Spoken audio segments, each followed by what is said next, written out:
So hello guys and welcome back to another very important video session from your own channel Ozone classes. मैं हूं आप लोगों का दोस्त Vipin Kumar Sharma and in this video we will be talking about a very important chapter that is chemistry in your everyday life. So इस chapter के बारे में आज हम बात करने वाले हैं बहुत ही अच्छे तरीके से। एनसीईआरटी के काफी सारे पॉइंट्स को मैं आप लोगों के साथ डिस्कस करने वाला हूं सो that you will gate conceptual clarity about each and every topic that is given in your book. और हैंड रिटन नोट्स बनाने की यहाँ पर बहुत ही बेहतरीन कोशिश आज मैंने की है। सो आप लोग अगर स्क्रीनशॉट ले लेते हैं इन नोट्स का then you will be getting a lot of help during your revision. So make sure कि आप साथ साथ जो है इनके स्क्रीनशॉट्स लेते रहें और क्वालिटी अगर आपको अच्छी रखनी है then you can watch this video in 1080p so that you can get the best resolution. जब आप स्क्रीनशॉट लेंगे तो वो फोटो आप लोग बेसिकली यूज कर सकते हैं for longer times. You can follow me on my social media handles, guys. So I am quite active on Telegram. My Telegram group's name is Ozone Classes. आप मुझे वहाँ पर follow कर सकते हैं. You can also follow me on Instagram. Vipin Sharma Biology is my Instagram handle. You can also subscribe to my new channel Bro Code, which is given in the description below. तो आप अगर मुझसे जुड़ना चाहते हैं तो आप मेरे नए चैनल को सब्सक्राइब जरूर करिए। अब हम स्टार्ट करते हैं दोस्तों हमारी discussion. So let's take a different color so that we can write down some new points. So firstly we are starting our discussion with drugs. तो ड्रग्स होते क्या हैं ये समझना बहुत जरूरी है। सो ड्रग्स की अगर आप एक सिंपलर डेफिनेशन जानना चाहें तो ड्रग वो केमिकल्स हैं जिनका मॉलिक्यूलर वेट काफी लो होता है। It means that these are the very low molecular weight chemical compounds which interact with a lot of targets. क्योंकि ड्रग क्या करती है, किसी टारगेट पर जाकर काम करती है, वहां पर जाकर अटैक करती है so that it can produce response and those response can be of different types. Okay, it can be positive, it can be negative, it depends upon what kind of drug it is. Okay, so ये जो लो molecular wait के compounds होते हैं ये अलग अलग targets पर react कर सकते हैं। For example let's make a cell over here. आप समझ लीजिए आपकी बॉडी का कोई सेल बना रहे हैं, this is your body cell, और इस सेल के बाहर प्रेजेंट है रिसेप्टर्स, और ये रिसेप्टर्स जो होते हैं दोस्तों ये होते हैं protein. Okay, so the receptors that are present on cell surface are basically proteinaceous in nature. So ये रिसेप्टर आपके प्रोटीनेशियस होते हैं नेचर में। ओके, सो हो सकता है कोई ड्रग आके पर्टिकुलरली इस प्रोटीनेशियस रिसेप्टर के साथ इंटरैक्ट कर रही हो सकता है कोई ड्रग आपकी सेल के अंदर पास हो जाए and after that it is interacting with your genetic material that is your DNA, और वो आपके डीएनए की किसी इंपॉर्टेंट फंक्शन को डिस्टर्ब कर रही हो या फिर एनहेंस कर रही हो। It totally depends upon the nature of drug, जैसा कि मैंने आपको बताया। हो सकता है ये मेम्ब्रेन पर ही अटैक कर रही हो because this membrane is formed up of two layers, जैसा कि मैंने बनाया है। सो ये दोनों जो लेयर्स होती हैं दोस्तों ये आपकी लिपिड की बनी हुई होती हैं। सो इसे आप लोग बोलते हो lipid bilayer arrangement of the cell membrane. So ये जो सेल मेम्ब्रेन है ये बेसिकली लिपिड बाइलेयर होती है नेचर में। सो ये जो लो मॉलिक्यूलर वेट कंपाउंड है ये अलग अलग टारगेट्स पर जाके अटैक कर सकते हैं और रेस्पॉन्स प्रोड्यूस कर सकते हैं which can be of variety of type depending upon what kind of drug it is. For example अगर आप बात करते हैं एक मेडिसिन की, तो मेडिसिन क्या करती है, आप जो दवाइयां खाते हैं वो आपकी बॉडी में बेनिफिशियल इफेक्ट्स क्रिएट करती हैं। So the medicine is also a kind of drug which also interacts with the targets but it produces specifically the therapeutic effects और द बेनिफिशियल इफेक्ट्स। जो मेडिसिन होती है ये आपकी बॉडी के टारगेट्स के साथ इंटरैक्ट करके बेनिफिशियल इफेक्ट इंपार्ट करती है। चाहे आपकी एसिडिटी कम करने की दवाई हो, चाहे आपकी हेडेक की दवाई हो, चाहे आपके एनाल्जेसिक्स हो, चाहे आपके पेन रिलीवर हो, चाहे आपके एंटीपायरेटिक यानी कि आपकी बॉडी का फीवर कम करने वाले ड्रग्स हो, कोई भी ड्रग है वो आपकी बॉडी पर स्पेसिफिक टारगेट पर ही जाके काम करता है। और ऐसा क्यों होता है, समझ लीजिए आपके कुछ सेल्स अफेक्टेड हैं और आपने ड्रग खाया, अगर वो ड्रग स्पेसिफिक नहीं है then it will go to any of the places and it will bind and it will produce irrelevant responses. समझ लो प्रॉब्लम मेरे पेनक्रियाज में है और मैंने दवाई खाई जो कि मेरे थ्रॉट में ही एब्जॉर्ब हो गई, बिकॉज बॉडी में तो काफी सारे सेल्स हैं लेकिन थ्रॉट में तो मुझे उस रिस्पॉन्स की जरूरत ही नहीं थी। It should go to the pancreas, so that's why there are some specific receptors which are present that will capture that drug. Okay, यहां पर इनके बीच में रिसेप्टिविटी होती है, ये सिंक्रोनाइज्ड वे में काम करते हैं। इनको पता होता है that yes I am the receptive surface which is very very specific for a particular drug. So जब वो ड्रग आएगी तो उसे कैच कर लिया जाएगा और उसके जो रिस्पॉन्सेज हैं वो सही जगह होंगे। सिमिलरली और हार्मोन्स काफी सारे हार्मोन्स हैं जो आपके हाइपोथैलेमस में बनते हैं, काफी सारे हार्मोन हैं जो आपके पिट्यूटरी में बनते हैं, but those hormones need to go to each and every place of your body. अब पिट्यूटरी ने तो हार्मोन बना के आपके ब्लड में छोड़ दिए, ब्लड स्ट्रीम के अंदर। How will the hormone recognise that at which particular organ it need to work on? वो जाहिर सी बात है तब काम हो पाएगा जब कुछ स्पेसिफिक रिसेप्टर्स प्रेजेंट होंगे उस सेल के ऊपर। सो जिस भी सेल को जरूरत होगी उस हार्मोन की, वो अपने स्पेसिफिक रिसेप्टर्स की मदद से उस हार्मोन को इनकॉर्पोरेट कर लेगा सेल के अंदर, या फिर उसके जो इफेक्ट्स हैं वो वहां पर दिखने लग जाएंगे। Okay, so medicine specifically give the beneficial effects और the therapeutic effects, but drug के केस में इफेक्ट्स कैसे भी हो सकते हैं डिपेंडिंग अपॉन किस तरीके की ड्रग आप ले रहे हो। अगर ओवरडोज हो गया है तो वो अलग तरीके के इफेक्ट्स दिखाने लग जाएगी, which are going to be the ill effects, या जिसे आप बोलते हैं bad effects of a drug. और अगर वो सही डोज में ली गई है, सही जगह अगर अटैक कर रही है, then it will be providing you the good effects of a ideal drug. Now chemotherapy आप किसे बोलते हैं? कीमो का मतलब है केमिकल एंड थेरेपी का मतलब है इलाज, यानी कि एक ऐसा इलाज जिसमें आप केमिकल्स को यूज कर रहे हो, जिसमें आप मेडिसिन को यूज कर रहे हो to treat a particular disorder. For example आपका कैंसर, कैंसर में आपको पता है इनिशियल स्टेजेस में the chemotherapy is given because the doctors used to suggest कि अभी जो कैंसर है उतना ज्यादा प्रोलिफरेट नहीं हुआ है, अभी जो ट्यूमर है उतना ज्यादा मेटास्टेसिस उसने शो नहीं किया है। मेटास्टेसिस का मतलब है दोस्तों दूर दराज तक फैलना। जो आपका कैंसर होता है उसके जो सेल्स होते हैं वो बहुत ही एक्टिवली डिवाइडिंग होते हैं और वो अलग अलग ऑर्गन्स के अंदर पेनिट्रेट करके आपकी पूरी बॉडी को तबाह करने की शक्ति रखते हैं।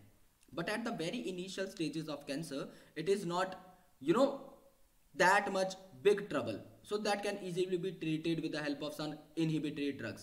अगर आप इनहिबिटरी ड्रग्स देते हैं तो वहां पर जो कैंसर सेल्स हैं उनकी सेल डिवीजन को रोक लिया जाता है and further it could be treated. So that is basically called as the chemotherapy. ये कुछ बेसिक डेफिनेशंस थी जो आपको पता होना चाहिए to understand this chapter.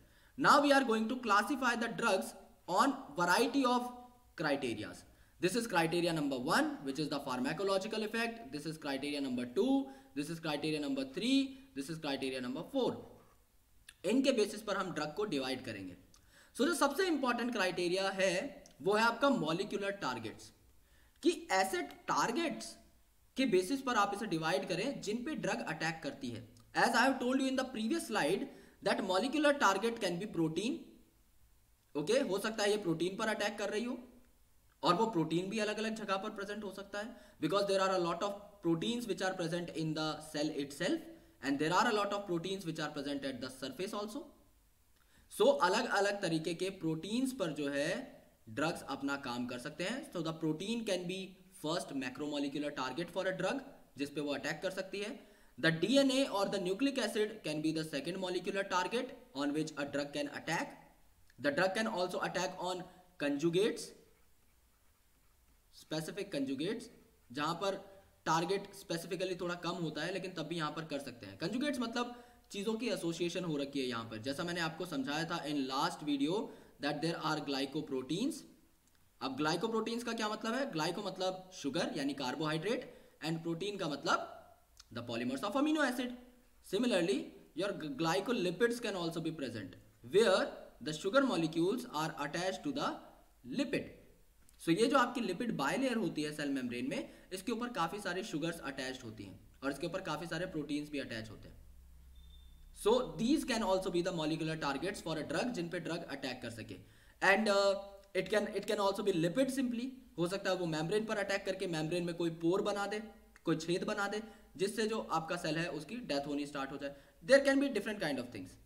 Okay, हो सकता है एक ड्रग आपके एंजाइम के साथ कॉम्पिटिटिवली बाइंड करना स्टार्ट कर दे, जैसे कि समझ लो ये एंजाइम है। ओके, ये आपका एंजाइम है, अब ये है आपका सबस्ट्रेट और ये है आपका ड्रग। एंजाइम का काम क्या है? सबस्ट्रेट को कन्वर्ट करना प्रोडक्ट में, लेकिन ये जो ड्रग है दोस्तों ये सबस्ट्रेट जैसा दिख रहा है। सो क्या होगा? ये ड्रग बाइंड कर जाएगा एंजाइम से, और अगर ये ड्रग एंजाइम से बाइंड कर दिया तो सबस्ट्रेट बाइंड नहीं कर पाएगा, आपका प्रोडक्ट नहीं बन पाएगा। सो ओवरऑल आपने यहां पर डिजीज को रोक लिया है। यहां पर ड्रग जो है इसके साथ बाइंड कर गया, सबस्ट्रेट बाइंड नहीं किया तो कोई प्रोडक्ट नहीं बनेगा, and hence you can prevent the disease by this particular mechanism. और एंजाइम्स क्या होते हैं दोस्तों? Enzymes are your proteins. So जाहिर सी बात है जब एंजाइम के साथ आपका ड्रग इंटरैक्ट करेगा that will be called as protein as a molecular target. So एक जो केमिस्ट होता है दोस्तों या फिर एक जो बायोकेमिस्ट है वो अपनी ड्रग तैयार करेगा इस बेसिस पे कि आखिर उसका टारगेट क्या है, और उस टारगेट को एनालाइज करने के बाद वो एक बेहतर तरीके से अपना ड्रग तैयार कर सकता है so that it could produce better pharmacological responses. So इसी तरीके से ये सबसे ज्यादा यूजफुल होती है केमिस्ट के लिए ये पर्टिकुलर टाइप ऑफ क्लासिफिकेशन, क्योंकि यहां पर हमें पता लगता है कि हमें एक प्रोटीन को अटैक करना है, या फिर हमें किसी लिपिड को अटैक करना है, या फिर हमें किसी न्यूक्लिक एसिड को अटैक करना है, या फिर हमें किसी कंजुगेट को अटैक करना है, या किसी भी। सो ये सारी जो चीजें हैं ये हमें ड्रग बनाने में हेल्प करती है। Second one is pharmacological effect, कि किस तरीके का इफेक्ट दिखाती है एक पर्टिकुलर ड्रग उस बेसिस पे। एनाल्जेसिक जो होते हैं दोस्तों, एनाल्जेसिक ड्रग जो है इन्हें आप लोग कहते हैं पेन रिलीवर या फिर pain killer drugs. So pharmacological effect क्या है एनाल्जेसिक ड्रग्स का? Analgesic drugs are the pain relievers और द पेन किलर्स। जैसे आपका डाइक्लोफिनेक होता है, आपके जोड़ों में दर्द है आप लगा लो diclofenac, it is going to be very very beneficial. आपका जो मूव वगैरह होता है उसमें डाइक्लोफिनेक यूज होता है। The pharmacological effect can be antiseptic. Antiseptic मतलब जो सेप्सिस को होने से रोक रहा है। एंटी का मतलब opposite and septic means sepsis, यानी कहीं अगर चोट लग गई है और आपका पस जमा हो गया है तो उस पस को और फैलने से रोका जाएगा। और ये कैसे रोक पाएंगे हम लोग? जो बैक्टीरियाज हैं, जो अलग अलग तरीके के पैथोजेंस हैं, अगर वो उस पस पे आकर बैठेंगे तो वो उसे और फैलाने का काम करेंगे। Antiseptic thing basically clean the surface so that it basically don't allow the bacteria to grow at that particular place. Okay? काफी सारे आपके एंटीसेप्टिक लोशंस भी आते हैं, काफी सारे आपके फ्लोर क्लीनर्स भी आते हैं जिनके अंदर आप एंटीसेप्टिक केमिकल्स यूज करते हो, जैसे आपका लाइजॉल। सो लाइजॉल में क्या बोलते हैं कि यहां पर जो है जितने भी कीटाणु रहेंगे वो मर जाएंगे और इस हिसाब से आपका फ्लोर क्लीन रहेगा, तो बच्चा जो है जमीन पर पड़ा खिलौना भी खा सकता है, ऐसा उस एड में दिखाते हैं।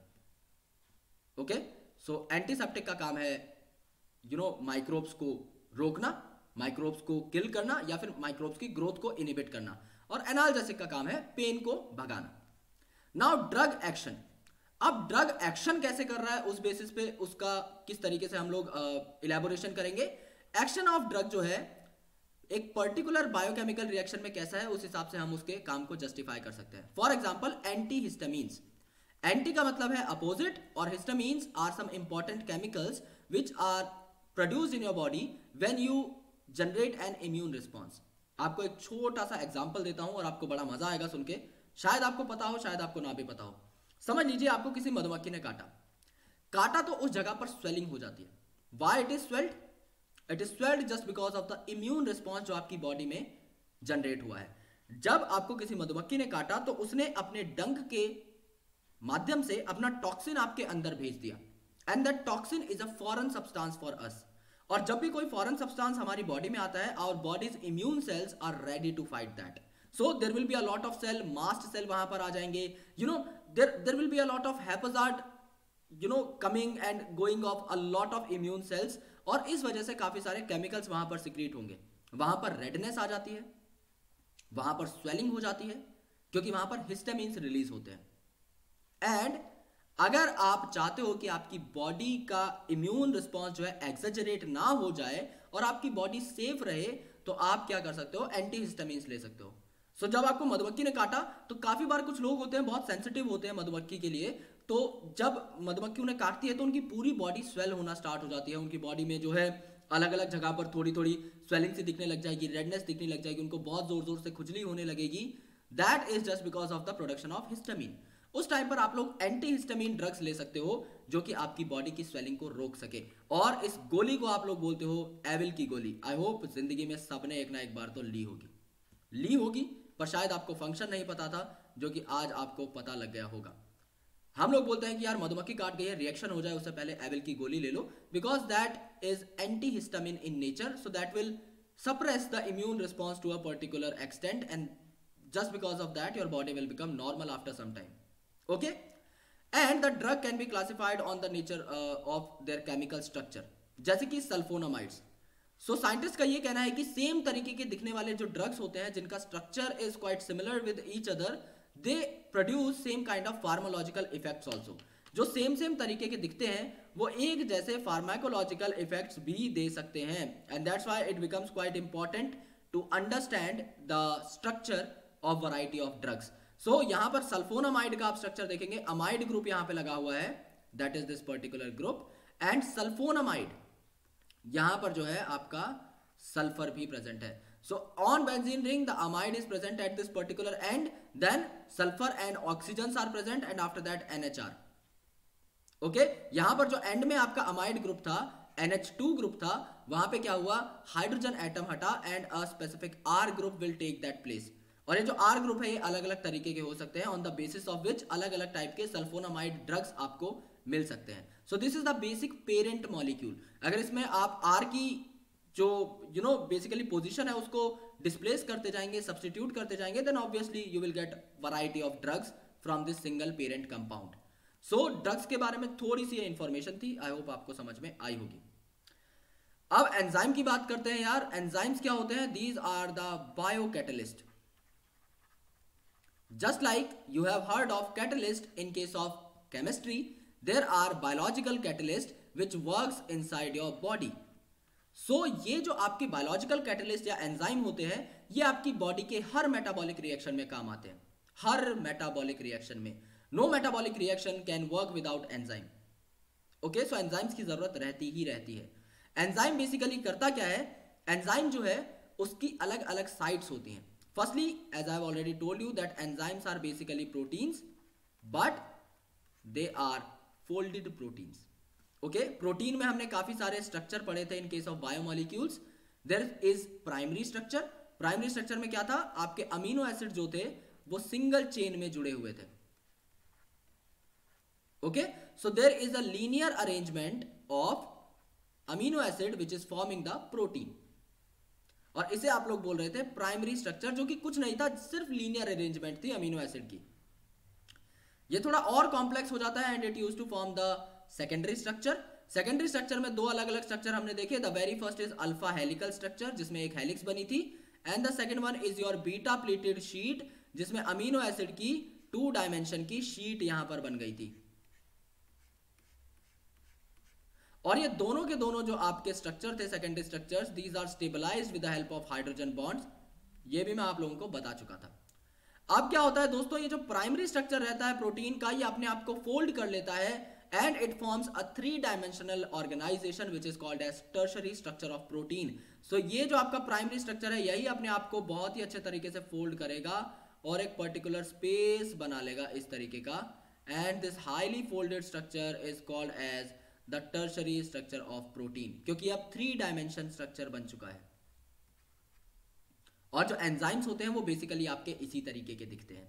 यहां पर there is a specific pocket जिसको आप लोग बोलते हो, सिंपली पॉकेट बोल सकते हो, पहला नाम तो जो मैंने बताया, आप इसे लूप बोल सकते हो और आप इसे क्रेविस बोल सकते हो। Okay, so these are called as crevices of enzyme. Okay, so आप यहाँ पे लूप वर्ड छोड़ देते हैं, यहाँ पे पॉकेट से याद रखते हैं because pocket is easy to understand. Okay, क्योंकि लूप काफी बार कुछ सेकेंडरी स्ट्रक्चर्स के अंदर भी आता है, हेलिक्स और लूप की हम लोग बात करते हैं। सो पॉकेट और क्रेविस आप इसे बोल सकते हो। यहां पर सबसे इंपॉर्टेंट चीज क्या होती है दोस्तों, it use to bind with your substrate. वो सबस्ट्रेट जो आपका प्रोडक्ट में कन्वर्ट होना चाहता है वो एंजाइम से इस पर्टिकुलर साइट पे ही बाइंड करता है। सो दिस पॉकेट और crevice is also called as substrate binding site. इसे स्पेसिफिकली सबस्ट्रेट बाइंडिंग साइट इसलिए कहा जाता है क्योंकि substrate can not bind to any site at enzyme but only to the specific position जहां पर कुछ स्पेसिफिक ग्रुप्स लगे होते हैं। कुछ जो अमीनो एसिड जिनसे मिलकर ये प्रोटीन और एंजाइम बना होगा उनकी जो साइड चेन्स होती हैं वो बुलावा दे रही होती हैं सबस्ट्रेट को कि आओ भाई और हमसे लिपट जाओ, गले लग जाओ और प्रोडक्ट बन जाओ। सो इसी तरीके से जो सबस्ट्रेट है ये यहाँ पर प्रोडक्ट में कन्वर्ट हो जाएगा और एंजाइम रिएक्शन आपकी कैटेलाइज हो जाएगी, कंप्लीट हो जाएगी। Okay, so biocatalyst are very energetic, they are very efficient कह सकते हैं इनको, सबसे अच्छी टर्म रहेगी, क्योंकि ये एक रिएक्शन रेट को मिलियन टाइम्स तक भी बढ़ा सकते हैं। जैसा मैंने आपको बायोमोलिक्यूल्स में बताया था कि अगर आप अपना खाना खाते हैं तो आपके एक टाइम के खाने को पचाने में विदाउट एंजाइम कम से कम 50 साल लग जाएंगे, लेकिन आप भाई दिन में 3 टाइम खाना खा के डकार मार देते हो। इसका मतलब आपके एंजाइम्स बहुत ज्यादा एफिशिएंट है। They use to increase the rate of your reaction up to millions of times, यानी लाखों करोड़ों गुना आपका रिएक्शन जो है बढ़ जाता है, उसका रेट बढ़ जाता है। ओके, और एंजाइम की खास बात यह है ये कभी यूटिलाइज नहीं होते रिएक्शन में, जैसा कि आपके inorganic catalyst are not utilised, the enzymes are not utilised. ये अपने रिएक्शन को कैटलाइज करेंगे और जैसे ये थे वैसे के वैसे वापस बन जाएंगे। Okay, so that's why they are formed in very less quantity, इसीलिए इनको लेस क्वांटिटी में बनाया जाता है। क्यों? क्योंकि पहले तो ये एफिशिएंट है, सो इनको उतनी ज्यादा क्वांटिटी की जरूरत है ही नहीं, कम में भी काम कर देंगे, और दूसरा वापस आ ही रहे हैं लौट के अपने घर, सो बेसिकली बहुत ही कम क्वांटिटी में इन्हें बनाया जाता है। अब बात करते हैं दोस्तों इसके कैटालिटिक फंक्शन की। अभी तक हम डेफिनेशन पे थे। कैटालिटिक फंक्शन में क्या करता है, इसका पहला फंक्शन है दोस्तों टू होल्ड द सबस्ट्रेट। जब सबस्ट्रेट आएगा तो वो यहां पर इस सबस्ट्रेट को पकड़ने का पूरा इंतजाम करता है, और इंतजाम कैसा किया है, यहां पर आयोनिक इंटरेक्शन हो सकती है, हाइड्रोजन बॉन्डिंग हो सकती है, यहां पर जो है बेसिकली आपकी डाइपोल डाइपोल इंटरेक्शन हो सकती है, वान डेर वाल इंटरेक्शन हो सकती है, और इससे क्या है एक सबस्ट्रेट को पकड़ लिया जाता है जिससे कि वो भगे ना और उसको जो है प्रॉपर्ली आप प्रोडक्ट में कन्वर्ट कर पाए। And it also provides the functional groups which are essential for the production of product. आप सबस्ट्रेट को अगर प्रोडक्ट में कन्वर्ट कर रहे हो तो सबस्ट्रेट को तो आपको पकड़ना है ही, आपको कुछ एसेंशियल फंक्शनल ग्रुप्स भी इसे प्रोवाइड करने होंगे। And what are those functional groups? They are provided by the amino acid, जिनसे मिलकर बना है आपका प्रोटीन। सो प्रोटीन की जो साइड चेन थी आर चेन, वो यहां पर आपको फंक्शनल ग्रुप प्रोवाइड करती है। अगर आपको अमीनो एसिड का स्ट्रक्चर याद नहीं है तो मैं आपको बता देता हूं। नाम क्या है? Amino acid. तो ये ऑर्गेनिक कंपाउंड्स है तो कार्बन और हाइड्रोजन तो होगा ही। नाम अमीनो एसिड बताया तो एक अमीनो ग्रुप लगा दो, एक एसिड ग्रुप लगा दो, और बचा हुआ है आपका आर ग्रुप। ये जो आर ग्रुप है इसमें काफी सारे झमेले हो सकते हैं। इसमें आपका सल्फर भी हो सकता है, जैसे कि present in the case of cysteine and methionine. It can also contain COOH group, which is present in case of aspartic acid, glutamic acid. It can also contain additional NH2 group, जो कि हो सकता है आपका lysine में, arginine में, NH group आपका present होता है हिस्टिडीन में। ये सारी चीजें मैं आपको बायोमोलिक्यूल्स में करा चुका हूं, तो आप वो सारे लेक्चर्स देख सकते हो, बिकॉज ये उसका मेजर पार्ट है। सो यहाँ पर ये जो आर ग्रुप होता है ये फंक्शनल ग्रुप प्रोवाइड करने में मदद करता है। ओके, सो एंजाइम की बात थी। अब एक्शन किस तरीके से होगा, ड्रग और एंजाइम का इंटरेक्शन कैसा होगा, ये आपको अब समझना है। तो दोस्तों there are two different kind of mechanisms जिससे आपका ड्रग जो है बेसिकली एंजाइम के एक्शन को इनहिबिट कर सकता है। The very first type of inhibition is called as competitive inhibition. Competitive मतलब यहां पर कॉम्पिटिशन है, यानी जो ड्रग इनहिबिट कर रहा है एंजाइम को वो कॉम्पिटिटिवली इनहिबिट कर रहा है। कॉम्पिटिटिव का मतलब क्या है? अब आपका और मेरा कोई कंपटीशन नहीं है, because I am reading in my PG, मैं अपनी पोस्ट ग्रेजुएशन कर रहा हूं, आप लोग कोई अपनी 11th कर रहा है, कोई 12th कर रहा है, कोई ड्रॉपर कर रहा है। आप लोगों का आपस में कंपटीशन है, बिकॉज तुम लोग सेम सिलेबस पढ़ रहे हो, तुम लोग सेम एग्जाम में बैठ रहे हो, यू आर कॉम्पिटिटर्स, क्योंकि आपका जो है बेसिक प्रोपेगेंडा सेम है कि हमें करना क्या है। सिमिलरली यहां पर क्या होता है, आपका जो ड्रग है दोस्तों it is exactly similar to the substrate. अब अगर आपका सबस्ट्रेट यहां पर हमने क्या बोला था, ये एक्टिव साइट होती है जिसे आप लोग बोल रहे थे सबस्ट्रेट बाइंडिंग साइट। तो सबस्ट्रेट बाइंडिंग साइट पर ये स्पेसिफिकली बाइंड कर सकता है। देखो ताला चाबी जैसा रोल है यहां पर, सबस्ट्रेट की शेप देखो और इसकी शेप देखो एक्टिव साइट की सॉरी। तो आपको दिख रहा है कि दे आर एग्जैक्टली कॉम्प्लीमेंट्री, बिल्कुल सेम सेम सी इनकी शेप है और एक दूसरे में जाकर फिट होने की पूरी पूरी टेंडेंसी इन दोनों के अंदर है। सो बेसिकली आपको करना क्या है, आपको इसको फिट होने से रोकना है, क्योंकि अगर सबस्ट्रेट फिट हो गया तो आपका हार्मफुल प्रोडक्ट बन जाएगा जो कि बीमारी कॉज कर रहा था लेट से। अब आप नहीं चाहते कि ये प्रोडक्ट बने, तो क्या करेंगे हम यहां पर सेम शेप का ड्रग दे देंगे। हमने क्या किया, सबस्ट्रेट की शेप पता करी और एंजाइम को इनएक्टिवेट करने का काम कर दिया। तो ये जो एंजाइम है दोस्तों जिस पे सबस्ट्रेट बाइंड कर रहा था, इस पे अब मेरा ड्रग बाइंड कर जाएगा, और जैसे ही मेरा ड्रग बाइंड किया, ड्रग की तो बल्ले बल्ले हो गई और सबस्ट्रेट अपने कोने में बैठा हुआ है। यानी कि मैंने क्या किया, ड्रग ने ब्लॉक कर दिया एक्टिव साइट ऑफ एंजाइम को कॉम्पिटिटिवली बाइंड करके। This is called as the competitive inhibition of enzyme with the help of drugs. इसमें केमिस्ट लोग क्या करते हैं, इसमें सबसे पहले सबस्ट्रेट और या फिर एंजाइम की जो एक्टिव साइट है उसका स्ट्रक्चर पता करते हैं और उसके कॉम्प्लीमेंट्री ड्रग यहां पर दे देते हैं। Second important mechanism is called as non competitive, या नॉन कॉम्पिटिटिव में अब क्या है, अब तुम और मैं लड़ सकते हैं। इसमें अब ये नहीं है कि आपको सेम सेम प्रोपेगेंडा की आवश्यकता है, आपको अब लड़ना है। तो यहां पर क्या होगा, जैसे कि ये एक वो दोस्त है जो टाइम पास करवाना चाहता है, ये हो आप, ओके, सबस्ट्रेट लेट से, जो कि नीट क्रैक करना चाहता है, ओके, और एंजाइम है भाई नीट का एग्जाम। अब नीट का एग्जाम दोगे तभी नीट क्रैक होगा, ओके। सो यहां पर ये जो है आपका सिलेबस का लूप है। आपके टाइम पास कराने वाले दोस्त ने आपकी पूरी साल खराब कर दी, आपको बातों में लगाया, खिलाया कुदाया खूब, और उसके बाद बोला कि भाई 2 चैप्टर पढ़ ले, 100 में से सिलेक्शन पूरा हो जाएगा, और तुम 2 चैप्टर पढ़ के चल दिए, तो जाहिर सी बात है सिलेक्शन तो नहीं होगा, लेकिन आपको अभी भी ऐसा लग रहा है कि सिलेक्शन हो जाएगा। वहीं पे क्या हुआ, एग्जाम के टाइम पे भी ये आपका इनहिबिटर दोस्त आया और एक ऐसी साइट पर बाइंड कर गया जो आपको दिख नहीं रही है, यानी it is not binding to the active site. ये छुप छुप के आपका वक्त, टाइम और एग्जाम तीनों बर्बाद करने आ गया। ये यहां पर छुप गया, जिसकी वजह से आपकी साइट का स्ट्रक्चर ही बिगड़ गया। जब कोई अनवांटेड चीज आके बाइंड करेगी तो प्रोटीन है यार, उसकी भी शेप बदलेगी ये भी काफी डायनामिक होता है, so obviously it will change it shape, और आप लोग जो 2 चैप्टर पढ़ के आए हो अब यहां पर फिट ही नहीं हो पाओगे,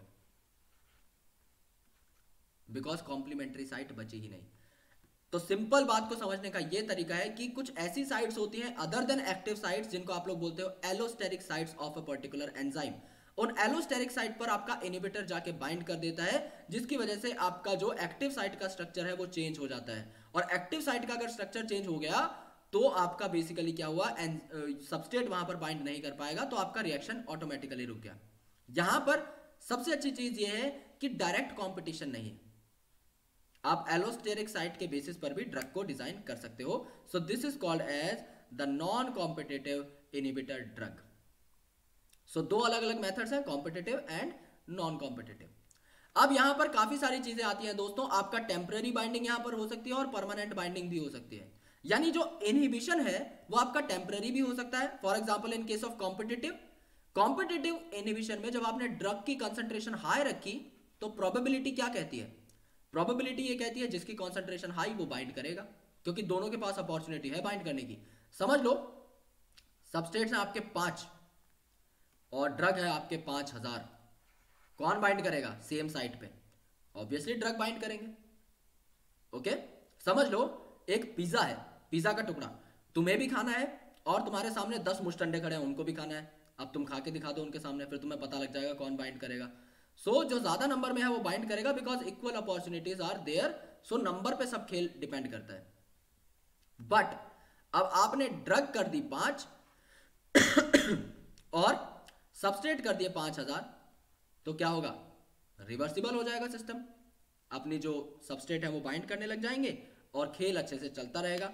सो यहां पर क्या हुआ, आपने रिवर्सिबल केस देखा, आपने टेम्पररी बाइंडिंग यहां पर देखी, लेकिन जब आप बात करते हैं परमानेंट बाइंडिंग की तो आप क्या करेंगे, यहां पर कुछ ऐसी चीजें होंगी जो कोवेलेंट बॉन्ड बना लेंगे एंजाइम की एक्टिव साइट के साथ और वो परमानेंटली उससे बाइंड ही हो जाएंगी। यहां पर क्या होता है, जो एंजाइम और सबस्ट्रेट का या लेट से एंजाइम और ड्रग का जो कॉम्प्लेक्स बनता है उसको डिसोशिएट ही करना पड़ता है और नया एंजाइम तैयार करना पड़ता है। इतनी बुरी हालत हो जाती है, ये दोनों एक दूसरे को छोड़ने के लिए तैयार नहीं होते, क्योंकि उनके बीच में बहुत ही ज्यादा स्ट्रॉन्ग कोवेलेंट इंटरेक्शंस होने लगी हैं। ऑलराइट, सो ये था आपका बेसिक एंजाइम का एक्शन मैकेनिज्म। अब बात करते हैं रिसेप्टर्स की। जैसा मैंने आपको बताया, what are receptors, these are the proteinaceous structure, these are the proteins which are helpful in communication, ये आपके कम्युनिकेशन में बहुत ज्यादा हेल्प करते हैं। तो अगर ये आपका सेल है, okay, if this is the particular animal cell that you are taking into consideration, काफी सारी चीज यहां पे दिखाई हुई है, आपका माइटोकॉन्ड्रिया दिखाया हुआ है, आपका एंडोप्लाज्मिक रेटिकुलम दिखाया हुआ है, यहाँ पर आपका यहाँ पर गोल्जी कॉम्प्लेक्स दिखाया हुआ है, यहाँ पर लाइसोसोम दिखाया हुआ है, this is the cell membrane which is shown over here. So there are a lot of things which are present, okay. यहाँ पर सिर्फ इस सेल मेम्ब्रेन पे फोकस किया गया है। ये जो सेल मेम्ब्रेन जो मैंने आपको बताया था 2 लेयर से बनी हुई होती है, ये है उसका layer number 1 which is the outer layer, और ये है आपका layer number 2 which is the inner layer से। सो ये जो आपकी लिपिड की लेयर होती है, इसमें ये आप जो बबल लाइक स्ट्रक्चर देख रहे हैं ये कुछ इस तरीके का है। ये जो आपका इंटरेक्टिव पार्ट है जो वाटर से इंटरेक्ट करता है, क्योंकि सेल में वाटर प्रेजेंट होता है, आपको पता है, बाहर भी अंदर भी। सो ये जो सेल के अंदर का पार्ट है ये भी वाटर से इंटरेक्ट कर रहा है, ये जो सेल का बाहर का पार्ट है ये भी वाटर से इंटरेक्ट कर रहा है। सो यहाँ पे कुछ ऐसे केमिकल मॉइटीज प्रेजेंट होंगी जो आपकी पोलर होंगी नेचर में, जो वाटर के साथ इंटरेक्ट कर सके, plus they are hydrophilic in nature. Okay, और ये जो आपका पार्ट है जो पानी से छुपा हुआ है, देखो ये सारी की सारी टेल्स जो है पानी से छुपी हुई है, ये एक दूसरे को फेस कर रही है, ये पानी वाले इलाके को फेस नहीं कर रही। ओके, सो और ये मत बोलना भैया पानी यहां से भी घुस सकता है, दिस इज अ कवरिंग, ये पूरी कवरिंग है, आपको सिर्फ इतना छोटा सा पार्ट दिखा रहा हूं मैं।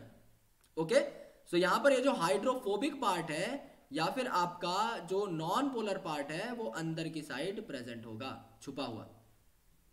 ऑलराइट, सो यहां पर जो है दोस्तों कुछ प्रोटीन्स प्रेजेंट रहते हैं inside the lipid bilayer. So lipid के अंदर इंटीग्रेटेड कुछ प्रोटीन्स रहते हैं जो कि रिसेप्टर का काम करते हैं। तो इनके जो सेल के आउटर साइड जो पार्ट रहेगा ऑब्वियसली वो रिसेप्टर का काम करेगा। मैंने आपको डायग्राम बनाकर दिखाया था।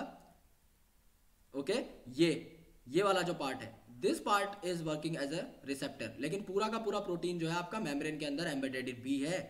Okay, so similar case is going to be at this place. Protein आपका एम्बेडेड है, इसमें कोई दो राय नहीं है, लेकिन इसका जो आउटर पार्ट है that is working as a reception part.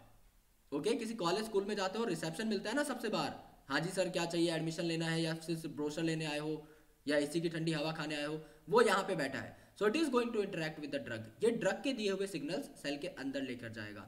So this is the outer surface of cell membrane और ये है बाइंडिंग साइट ऑफ रिसेप्टर। यहां पर रिसेप्टर आके ओके यहाँ पे sorry this is the binding site of receptor, यहाँ पे ड्रग आके बाइंड कर जाएगा। ओके, ये पूरा का पूरा प्रोटीन है। So this is marked as receptor protein. ये सेल के अंदर का भाग है और ये inner surface of cell membrane है। सेल मेम्ब्रेन को प्लाज्मा मेम्ब्रेन भी कहा जाता है। तो किसी बुक में अगर प्लाज्मा मेम्ब्रेन या पीएम लिखा हो तो बुरा मत मानना, वो सेल मेम्ब्रेन को ही कह रहा है। ओके, सो यहाँ पे आपको सेल मेम्ब्रेन या प्लाज्मा मेम्ब्रेन दी हुई है, ये बताने की कोशिश की गई है। नाउ दोस्तों इतना सब हमने पढ़ा क्यों? इतना सब हमने ये जानने के लिए पढ़ा कि the outer part which is present on the outer side of receptor protein वो ड्रग से इंटरेक्ट करेगा और ड्रग के दिए हुए सिग्नल को फिर सेल के अंदर भेजेगा। जब ये पार्ट ड्रग से इंटरेक्ट करता है then it basically change its shape so that it can make several interaction with the drug itself, जिससे कि प्रॉपर्ली सिग्नल अंदर की साइड भेजा जा सके। और जैसे ही ड्रग अपना सिग्नल दे देता है तो उस ड्रग को वापस भेज दिया जाता है और जो रिसेप्टर है वो अपने पुराने शेप में आ जाता है। जैसे कि यहां पर ऐसी कुछ शेप बनी हुई है, ओके, वी अल्फाबेट जैसी शेप बनी हुई है विच इज द बाइंडिंग साइट। यहां पर जो केमिकल मैसेंजर है या ड्रग है या हार्मोन है जो भी आपका आया वो यहां पर बाइंड किया।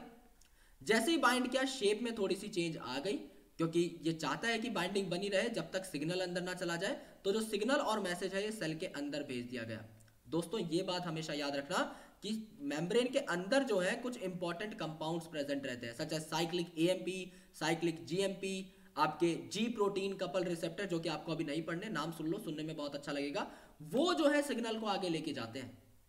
काफी बार ऐसा होता है कि हार्मोन खुद बहुत अंदर तक नहीं आता, काफी बार ऐसा होता है ड्रग अंदर तक नहीं आती, सेम जो आपको सिग्नल दिया गया है वो प्रोटीन्स आगे पास कर देते हैं एंड आफ्टर दैट उसी हिसाब से सेल एक्शन ले लेता है। सेल बहुत समझदार है।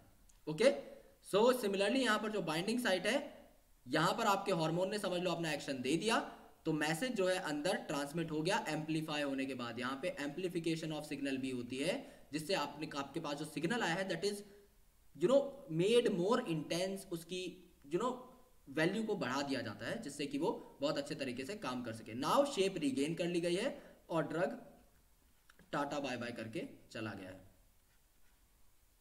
ओके, सो रिसेप्टर जो है receiving chemical messenger, chemical messenger जो है इसने रिसीव किया, वो हार्मोन हो सकता है, ड्रग हो सकता है, कुछ भी हो सकता है। Now shape of the receptor is changed after attachment और receptor regains its structure after the removal of drug और हार्मोन और केमिकल मैसेंजर। सिंपल सी बात है। ओके, सो यहां पर अलग अलग तरीके के ड्रग्स हो सकते हैं। Some can be antagonist, some can be agonist. Antagonist का मतलब अपोजिट फंक्शन करने वाले, यानी यहां पे कोई ऐसा ड्रग आकर बाइंड हो जाएगा जो उल्टा सीधा काम करने को बोले। ओके, जस्ट अपोजिट काम करने को बोले। जैसे हिस्टामिन्स के लिए एंटी हिस्टामिन थे, एविल की गोली थी, that is antagonistic to histamine, वो हिस्टामिन के अपोजिट काम कर रही थी। But there are some drugs which are agonist. समझ लो यहां पर जो आपका केमिकल मैसेंजर है ये आपकी बॉडी में एब्सेंट है।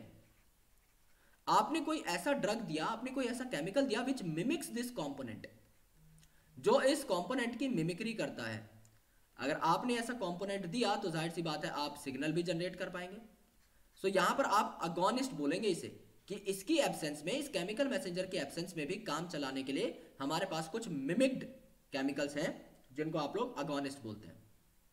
ओके, सिमिलरली आपकी न्यूरोट्रांसमिशन भी होती है। न्यूरोट्रांसमिशन मतलब न्यूरॉन्स के बीच में ट्रांसमिशन, जो कि कुछ केमिकल्स की मदद से होती है, जिन्हें आप लोग बोलते हो न्यूरोट्रांसमीटर्स। और सबसे इंपॉर्टेंट जो आपकी बॉडी का न्यूरोट्रांसमीटर है वो है एसिटाइल कोलिन। थोड़ी सी बात आपको बताना चाहूंगा, यहां पे एक्स्ट्रा है लेकिन मजा आएगा। ये आपके न्यूरॉन का स्ट्रक्चर है कुछ इस तरीके का।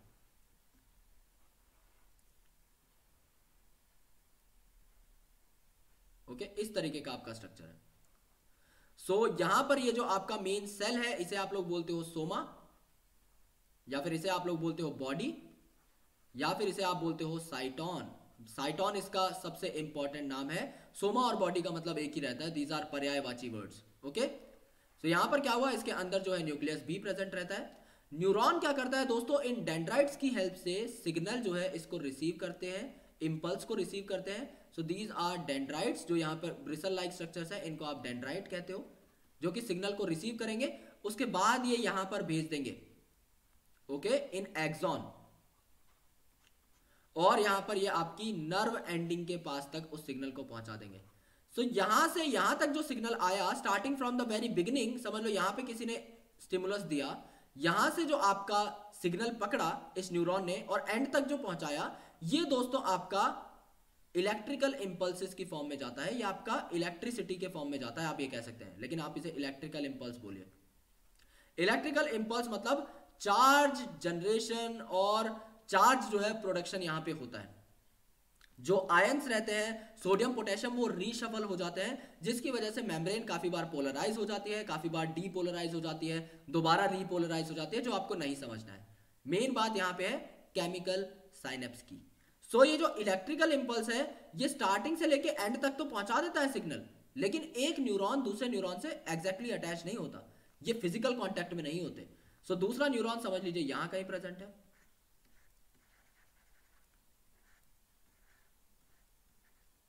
ओके। सो अब यहां से यहां कैसे जाए सिग्नल, दूसरा मार्कर ले लेता हूं, थोड़ी कंफ्यूजन ना हो जिससे आप लोगों को। सो अब यहां पे एक बार सिग्नल आ गया तो यहां से यहां तो पहुंच जाएगा इलेक्ट्रिकल इंपल्स के फॉर्म में, लेकिन यहां से यहां कैसे आएगा, इनके बीच में तो कोई फिजिकल कांटेक्ट नहीं है, और आपको पता है अच्छे से इलेक्ट्रिसिटी का जहां तार कटा वहीं सब कुछ गायब। सो यहां पे लाइट चली गई है, अब यहां पे कोई फर्दर इंपल्स नहीं है आपके पास। सो यहां पे क्या होता है, कुछ इंपॉर्टेंट केमिकल सिंथेसाइज होते हैं, जैसे कि आपका एसिटाइल कोलिन, जिसे आप न्यूरोट्रांसमीटर बोलते हो। तो ये जो केमिकल है ये यहां पर जनरेट होगा इन सम वेसिकल्स, ओके, कुछ वेसिकल्स के फॉर्म में जो है ये आपका यहां पर तैयार होगा और इस न्यूरॉन तक पहुंच जाएगा, और उसके बाद फिर इलेक्ट्रिकल इंपल्स, फिर यहां पे एसिटाइल कोलाइन के वेसिकल्स बनना स्टार्ट हो जाएंगे, फिर अगले न्यूरॉन तक जाएंगे, फिर उसमें electrical impulse and so on. इस तरीके से आपका नर्वस सिग्नल जो है ट्रांसमिट होता है। Okay, I hope this is clear to you guys. ये जो आपका बीच की जगह है जहां पर डायरेक्ट कांटेक्ट नहीं है, इसे आप लोग बोलते हो synapse. Okay, SYNAPSE, synapse. Okay, और इस साइनेप्स के अंदर जो है आपका एसिटाइल कोलाइन वेसिकल्स बनती हैं और रिलीज होती हैं। ऑलराइट, सो अब हम लोग ड्रग्स की चर्चा करने वाले हैं भाई। दिल थाम के बैठ जाओ, और जो भी तुम्हारे पास है सब कुछ थाम के बैठ जाओ, because it is really typical to understand. समझा तो मैं तुम्हें दूंगा, और रटने की जो चीजें हैं वो भी तुम्हें बता दूंगा। सो यहां से हमारा घमासान स्टार्ट होता है। समझने का पार्ट हम समझ चुके हैं, बीच में कुछ और चीजें आएंगी which are quite important. Firstly we will be talking about the neurologically active drugs, यानी ऐसे ड्रग्स जो कि अफेक्ट करते हैं आपके ट्रांसफर ऑफ मैसेज को फ्रॉम नर्व टू रिसेप्टर। जैसे आपका नर्व से नर्व जो मैसेज जा रहा था ना, उसी तरीके से एंड में आपकी कुछ इंपॉर्टेंट ऑर्गन्स के पास मैसेजेस जाते हैं। समझ लो मैंने आग को छुआ, सो मैंने जब आग को छुआ तो यहां पर मुझे सिग्नल मिल गया that you need to take your hand back, आपको हाथ अपना वापस लेना है। सो यहां पर क्या हुआ, सेंसरी रिसेप्टर्स थे, उन सेंसरी रिसेप्टर्स के पास सिग्नल गया, वहां से न्यूरॉन्स के पास से एक न्यूरॉन से दूसरे, और ऐसे नर्वस सिग्नल जो थे मेरे स्पाइनल कॉर्ड तक पहुंचे, बिकॉज मैं अभी यहां पर बात कर रहा हूं रिफ्लेक्स एक्शन की। सो रिफ्लेक्स एक्शन में ब्रेन के पास सिग्नल नहीं जाते क्योंकि हमारे पास टाइम बहुत कम रहता है। सो जब आप बिल्कुल इमरजेंसी सिचुएशन में है तो आप अपने दिमाग का उस टाइम इस्तेमाल नहीं कर सकते, आपका रिफ्लेक्स एक्शन आपको बचा लेगा, क्योंकि वो यहीं तक आपका सिग्नल लेके आता है और यहां से फटाफट वापस कर देता है। Okay, so that is very important for quick action.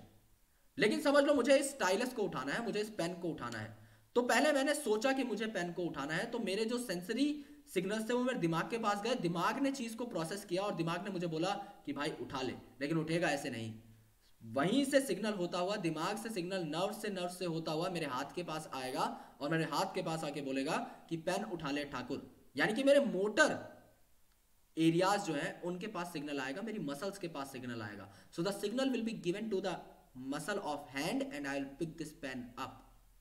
Okay, that is something जिसमें ब्रेन इन्वॉल्व है। इस तरीके से आपको चीजों को समझना है बहुत अच्छे तरीके से। ओके, तो तभी आप इसे कंसेप्चुअलाइज कर पाओगे। सो ये जो आपका मैकेनिज्म है किसी चीज को लेने का और किसी चीज पर एक्ट करने का, इस मैकेनिज्म में लोचा हो जाता है न्यूरोलॉजिकली एक्टिव ड्रग से। ओके, बेहतर आप इसे कर सकते हैं, कम भी कर सकते हैं, depending upon the drug again. So analgesics जो ड्रग्स होते हैं जो हमने पहली स्लाइड में देखा था, these are pain relievers and these can be the narcotic drugs and these can be the non narcotic drugs. पहले तो जो न्यूरोलॉजिकल एक्टिव ड्रग्स है उनमें आप दो पढ़ते हो। पहला है आपका एनाल्जेसिक ड्रग्स जो कि पेन रिलीवर होते हैं, दूसरे आपके ट्रैंकुलाइजर्स होते हैं जो कि स्ट्रेस में, फटीग में, टेंशन में, इन सब में आपका साथ निभाते हैं और आपको एंटी डिप्रेशन का डोज लेना पड़ता है, यानी आप डिप्रेशन से बाहर आ जाते हो फटाक से और आप अपनी जिंदगी को खुलकर जीना स्टार्ट कर देते हो। सो एनाल्जेसिक है, ये नार्कोटिक हो सकते हैं। नार्कोटिक का मतलब स्लीप इंड्यूस करेंगे। जैसे काफी सारे आपने अलग अलग दवाइयां देखी होंगी जिनको खाते ही सर घूमने लगता है, हाई डोज की दवाइयां, और उसके बाद आपको नींद आ जाती है। एंड दीज नार्कोटिक्स, इनको याद करना बहुत आसान है, these are basically alkaloids. Alkaloid मतलब फिर हेरा फेरी अगर तुमने देखी है या हेरा फेरी अगर तुमने देखी है, चरस, गांजा, heroin, smack, all these things are pain relievers. इससे दर्द में राहत मिलती है, चाहे वो प्यार का दर्द ही क्यों ना हो, लेकिन ये जो है आपको स्लीप इंड्यूस करते हैं। I never recommend all this kind of things, so just go have them. So यहाँ पे जो है कोडीन जो होता है, it is an alkaloid compound. आपका मॉर्फिन जो है, हीरोइन जो है, ओके, चरस, गांजा, मुझको प्यारा, वो वाला जो केस है वो यहाँ पर है। इनको अगर आप लेते हो then basically they are going to induce sleep, that's why they are narcotic analgesics. और इनका यूज कहाँ है? इनका यूज तब है जब बहुत ही ज्यादा पेन हो रहा है और आप अनकॉन्शियसनेस भी झेल जाओगे। आप अनकॉन्शियसनेस होना पसंद करोगे, ओके, अनकॉन्शियस होना पसंद करोगे, लेकिन आप इनको ले लोगे मतलब जैसे तैसे, क्योंकि आप एक बार चक्कर जो है उसको झेल जाओगे लेकिन आप दर्द को नहीं झेल पाओगे। You need to suppress your pain receptors at that particular time. जैसे कि जब बच्चा पैदा होता है डिलीवरी के टाइम पे, उस टाइम पे कुछ पेन्स होती हैं। काफी बार अगर आपका ऑपरेशन हुआ है उस टाइम पे कुछ पेन्स होती हैं, ओके। काफी बार जो आपका टर्मिनल कैंसर है, यानी कि सबसे ज्यादा फैली हुई स्टेज का जो कैंसर होता है, उसके बाद जो ऑपरेशन होता है उस टाइम पे आपको काफी सारी ड्रग्स लेनी पड़ती हैं। So all these kind of things are considered over here. For example post operative pain, operation के बाद कार्डियक पेन, छाती में दर्द है, दिल में तकलीफ है, उस हिसाब से अगर आप हॉस्पिटल तक नहीं पहुंच रहे हो, उससे पहले अगर आपको दर्द से राहत चाहिए तो you can go through these pain relievers, okay. Then terminal cancer बहुत पेनफुल होता है, यहाँ चाहिए। चाइल्ड बर्थ में आप लोग ले भी सकते हो, नहीं भी ले सकते, that totally your choice, okay. But हाँ, सबसे ज्यादा भाई जहां जरूरी है वहीं लो। Then non narcotic drugs. Non narcotic drugs कैसे होते हैं? नॉन एडिक्टिव, मतलब इनको आप खा लो, इनका आदत नहीं होगी कभी आपको, और इनसे जो है नींद नहीं आएगी। जैसे आपका पीसीएम सबसे कॉमन पैरासिटामोल है, फिजिक्स, केमिस्ट्री, मैथ्स नहीं। एंड योर एस्पिरिन, यहां पर आप जो है इन्हें मल्टीपल पर्पसेस के लिए यूज करते हो। सर दर्द होता है तो पैरासिटामोल खाते ही हो, माइल्ड फीवर में भी खा लेते हो। सो दे हैव मल्टीपल इफेक्ट्स और आप उसके लिए इन्हें यूज कर सकते हो। सो जैसे कि आपका जोड़ों में दर्द हो रहा है, स्केलेटल मसल्स, स्केलेटल सिस्टम में, then for example the pain of arthritis, उसके लिए आप जो है एस्पिरिन वगैरह यूज कर सकते हो। ये फीवर को भी रिड्यूस कर सकती हैं। So these are anti pyretic drugs also. Pyretic का मतलब होता है टेम्परेचर को बढ़ाना, so these are anti pyretic means anti fever drugs. ये जो है प्लेटलेट कोगुलेशन को भी प्रिवेंट करते हैं। So they have multiple side roles also, side roles होते हैं इनके। So these are analgesics that can be narcotic and non narcotic. Narcotic से भाई नशा होगा यानी नींद आएगी, नॉन नार्कोटिक की ना आदत पड़ती है, ना नशा होता है, ना नींद आती है। मस्त खाओ, स्केलेटल से जो जॉइंट पेन है उससे भी राहत पाओ थोड़ी बहुत, और उसके साथ साथ थोड़े एडिटिव इफेक्ट्स भी ले लो such as reduction in fever. Then here comes your tranquilizers. अब ट्रांकुलाइजर्स जो होते हैं ये स्ट्रेस में बहुत काम आते हैं, फटीक में यानी कि बहुत ज्यादा थकान हो रही है भाई तुम इन्हें ले सकते हो। माइल्ड मेंटल डिजीज है या फिर कोई भी अगर मेंटल डिसऑर्डर है तो उसमें आप डॉक्टर की रिकमेंडेशन के बाद, प्रेस्क्रिप्शन के बाद ही ट्रांकुलाइजर्स ले सकते हो। सो यहाँ पर अगर आपको स्ट्रेस है, एंजाइटी है, बहुत ही ज्यादा एक्साइटमेंट है, उछल कूद रहे हो, नई नई गर्लफ्रेंड बनी है, तो तुम भाई ये सारे ड्रग लेने की कोशिश करना after prescription. That's what I am underlining over here. Stress वगैरह में भी इन्हें ले सकते हो। These are stress buster drugs. Okay, और ये जो है आपको डिप्रेशन से भी बाहर लाकर एक बहुत ही अच्छा इंसान बनाने की कोशिश करती है। For example chloro diazo peroxide, तोड़ तोड़ के पढ़ोगे जल्दी याद हो जाएगा। And meprobamate. Okay, so chloro diazo peroxide और मेप्रोबेमेट जो है ये आपको जब टेंशन होती है तब आप लेते हो। अगर depression, if you are suffering from depression, then this is iproniazid and your phenelzine. इन ड्रग्स को आप लोग बेसिकली ले सकते हो। इप्रोनायाजिड इज यूज्ड मोस्टली और फिनेल्जिन जो है थोड़ा कम यूज होता है, but it is anti depressive drugs. Hypnotic, okay, यानी कि इनको खाकर तुम्हारा दिमाग बहुत बढ़िया तरीके से भन्ना जाएगा और तुम्हें नींद आने लगेगी। Hypnotic means these are sleep inducing tablets. For example barbiturates, और इनमें सबसे इंपॉर्टेंट जो आता है वो आता है आपका अमाइटल। नाम याद करने में भी आसान है, अमित से याद कर लो अमाइटल। ओके, एंड निम्बुटल, अमित ने नींबू खाया, ऐसे करके कुछ भी बनाओ यार, रटने की चीज है। अब इसमें मैं कोई कंसेप्ट नहीं, तो तुम गाली मत देना नीचे कि रटवा रहा है। अब इसका तुम समझ ही क्या लोगे, अभी समझा दूंगा तो फिर उससे कहोगे भैया हम रट ही लेंगे इससे बढ़िया, तो because these are very difficult to understand. किसी फार्मेकोलॉजी वाले बच्चे से पूछना भाई, खून क्या आंसू रो देगा तुम्हारे आगे। देन ल्यूमिनल, ओके, सो आप इसे ल्यूमन से याद कर सकते हो। Lumen is the central cavity of anything. And Seconal, okay, so Veronal, Amytal होते हैं आपके बेसिकली, निम्बोनल होते हैं, लेमिनल होते हैं, सिकोनल होते हैं। These are hypnotic drugs. Then Equanil, Equanil is the most important, इसको इसलिए मैंने अलग से रखा है। ये डिप्रेशन से आपको बाहर निकालता है और हाइपरटेंशन, अगर बहुत ज्यादा सोच विचार रहे हो तो इक्वेनिल की गोली जो है काम आ सकती है। ओके, सो न्यूरोलॉजिकल एक्टिव ड्रग्स हम पढ़ चुके हैं, ट्रांकुलाइजर्स एंड एनाल्जेसिक। एनाल्जेसिक में दो आते हैं, नार्कोटिक, नॉन नार्कोटिक। एंटीहिस्टामिन, इसके बारे में मैं आपको बता चुका हूं, फिजियोलॉजी हम लोग समझ चुके हैं। अब एविल की गोली का साइंटिफिक नाम देख लेते हैं। एविल की गोली का साइंटिफिक नाम है फेनिरामीन मैलिएट। ओके, या फिर आप इसे बोल सकते हो pheniramine malic acid. Okay, maleic acid, okay, उस हिसाब से आप इसका नाम लगते हो। Ate means ic acid, it can be substituted. Okay, so this is not malate और malic acid, it is maleate, so it will be maleic acid, ऐसा कुछ बोलेंगे इसे। प्रोनाउंसिएशन ठीक से नहीं हो पा रही, बट हाँ आप एक एसिड इसके एंड में लगा के कर सकते हो, क्योंकि EIC साथ साथ आ रहे हैं, सो ऑब्वियसली इसे प्रोनाउंस करने में तो दिक्कत होगी ही। Okay, so the rest of the drugs are cetirizine, यार ये तो सब लोग याद कर ही लोगे। सो एंटीहिस्टामिन में आप लोग एविल और सिट्राजिन ही याद कर लो। अगर आपको साइंटिफिक नाम भी याद ना हो, you can also understand Avil, this is more than sufficient. और क्लोरफिनामिन भी आप याद करते हो, चल जाएगा। ओके, बाकी नाम है आपके टर्फेनाडीन, सो आप इसे भी याद कर सकते हो। 2-3 एग्जांपल याद करने हैं हर चीज के, 2 भी कर लोगे काम चल जाएगा। अगर गलती से आपसे स्पेसिफिकली नाम लेके पूछ लिया, नेम टू एंटीहिस्टामिनिक ड्रग, तो आपको एविल का नाम लेना है, आप सिट्राजिन भी लिख सकते हो उसके साइड में। Okay, and this is brompheniramine. So amine amine आ रहा है सबके एंड में mostly. Okay, that is because क्योंकि आप हिस्टामीन ड्रग की बात कर रहे हो, हिस्टामीन में खुद अमीन आता है, तो मैंने आपका थोड़ा सा काम आसान कर दिया है। स्टार्टिंग का याद करना है, एंड में अमीन तो आप लोग लगा ही लोगे। Then antimicrobial drug, antimicrobial drug are very selective in nature. Selective किस चीज में, कि माइक्रोब कौन सा है। फॉर एग्जाम्पल अगर आप बैक्टीरिया को मारना चाहते हो तो आप लोग बोलोगे इसे एंटी बैक्टीरियल ड्रग। अगर आप फंगाई यानी फंगस को मारना चाहते हो, फंजाई को मारना चाहते हो, तो आप इसे बोलोगे एंटी फंगल ड्रग। अगर आप प्रोटोजोवन को मारना चाहते हो तो आप बोलोगे एंटी प्रोटोजोवन ड्रग। अगर आप पैथोजन को मारना चाहते हो किसी और को, तो आप बोल सकते हो anti pathogenic drug. Alright, so anti pathogenic drug आप इसे बोल सकते हो। ऑलराइट, इसका मतलब ये काफी स्पेसिफिक होती है। जो वायरस की दवाई है वो अलग होगी, जो बैक्टीरिया की है वो अलग होगी। अगर आपको कोई वायरल फीवर है और आप एंटीबायोटिक खा रहे हो, तो भाई तुम बेवकूफी का काम कर रहे हो, बिकॉज वायरस से आपका बेसिकली आपको वायरल फीवर हुआ है and antibiotic is against the bacteria. So make sure you don't do this thing. And sometimes the question is also asked in 1 mark, why antibiotics are not used for viral diseases? Because it is not affected against virus, it is obviously meant for bacteria. Okay, so antimicrobial में काफी सारी चीजें होती हैं. For example antiseptics. Antiseptic जिसकी हमने बात की थी, ये सेप्सिस को रोकता है. जैसे कि आपका 0.2% फिनॉल. एंटीसेप्टिक जो होंगे ये बैक्टीरिया, ये जो चीजों को किल करने के भी काम आती हैं, चीजों की ग्रोथ को इनहिबिट करने की भी काम आती हैं, पैथोजेंस की.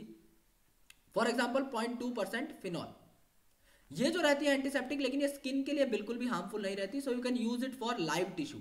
आप इसे बॉडी टिश्यू के लिए यूज कर सकते हो. फॉर एग्जांपल आपके हाथ पे चोट आई है तो आप उस पर डेटॉल लगा लेते हो. आपके हाथ पे चोट आई है, आप लोग जो है सेफ्रोमाइसिन और वो सब लगा लेते हो. That is totally your choice. It is not going to harm the human tissue. लेकिन जो अगली कैटेगरी हम लोग पढ़ने वाले हैं, डिसइंफेक्टेंट, भाई ये मत कर लेना कि हाँ यार पेट साफ नहीं हो रहा, थोड़ा सा लाइजॉल ही पी लिया जाए, कीड़े वीड़े तो मारता ही है. भाई तुम्हारे इंटेस्टाइन को भी पूरे तरीके से झिझोड़ के रख देगा. तो मेन चीज ये है कि antiseptic are good for live tissue. So basically you can use it on your body. For example 0.2% phenol, यहां पर कंसंट्रेशन बहुत मैटर करती है, क्योंकि 0.2% अगर फिनॉल है तो वो एंटीसेप्टिक है. लेकिन अगर 1% फिनॉल है भाई साहब, तो वो आपका क्या बन गया, डिसइंफेक्टेंट बन गया. अब ये जो पहले आपकी बॉडी पे यूज हो रहा था, अब ये कीड़े मकोड़े मारने का काम आ रहा है फर्श के. समझो फर्क है कंसंट्रेशन का. जितना ज्यादा कॉन्सेंट्रेटेड उतना ज्यादा harmful. Then your Dettol. Dettol की सबसे इंपॉर्टेंट जो प्रॉपर्टी है यहां पर जो हम पढ़ेंगे वो है इसके कंपोनेंट्स. वो है क्लोरोक्साइलेनॉल और टर्पिनॉल. सो जो आपका टर्पिनॉल और क्लोरोजाइलेनॉल है, इससे मिलकर बनता है आपका डेटॉल. ओके, सो दोनों के एंड में ऑल है, सो इससे आप लोग डेटॉल को याद कर सकते हो. Okay, then your bithionol. Bithionol काफी ज्यादा यूज किया जाता है, it is also very common, आप याद कर सकते हो. Then tincture of iodine. Tincture of iodine क्या रहता है, 2 से 3% आयोडीन होता है अल्कोहलिक वाटर में. सो 2 से 3% कॉन्सेंट्रेशन इज इंपॉर्टेंट. काफी बार 1 नंबर में डायरेक्ट पूछ लेते हैं what is tincture of iodine, तो आपको यहां पर ये लिखना है. आप परऑक्साइड और बोरेट जो है वो यूज कर सकते हो, यानी आप बोरिक एसिड को भी यूज कर सकते हो. Now this can be bacteriostatic, this can be bacteriocidal. दोनों का मतलब डिफरेंट है. साइडल का मतलब होता है किल करना, और स्टैटिक जैसे आप लोग पढ़ते हो इलेक्ट्रोस्टैटिक.